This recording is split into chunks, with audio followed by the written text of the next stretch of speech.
mbili ya sheria. Apisa mag obila mag Garissa ogeng'o ni Achije ang'wen manomaki kod gige lweny magere nyamburko mar Probox e gweng' Manuno e alwora mar boma ma Garissa. Achije go noyudi kod bunde ang'wen kido mar AK-47, risasi 543 lep obila, pende kod ogute moyiedhi ma risasi ok nyal muomo.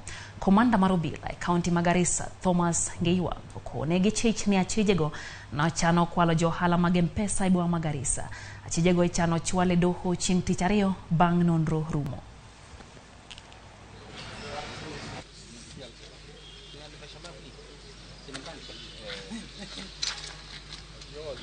We received information from our officers that while they were on their normal patrols along Nuno area, they got information that there were some people dressed in security attire terrorizing members of public along those cut lines.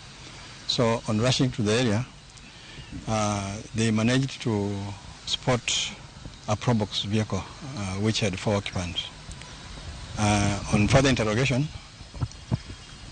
they discovered that each of the 4 occupants had an AK-47 with 5 rounds, with 5 magazines, each with AK-47 rifle, and each rifle had 5 magazines loaded with a lot of ammunition, numbering to about 543 rounds.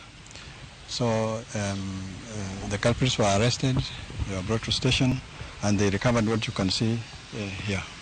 We suspect them to be these are the bandits who have been terrorizing members of the public along that area for quite some time. And we've been lucky today that we have netted them. And we want to commend members of the public for volunteering the information which led to the recovery of what you have seen here. Kwa Garissa terinya ke kaunti ya Migori wang'io sekta mar pur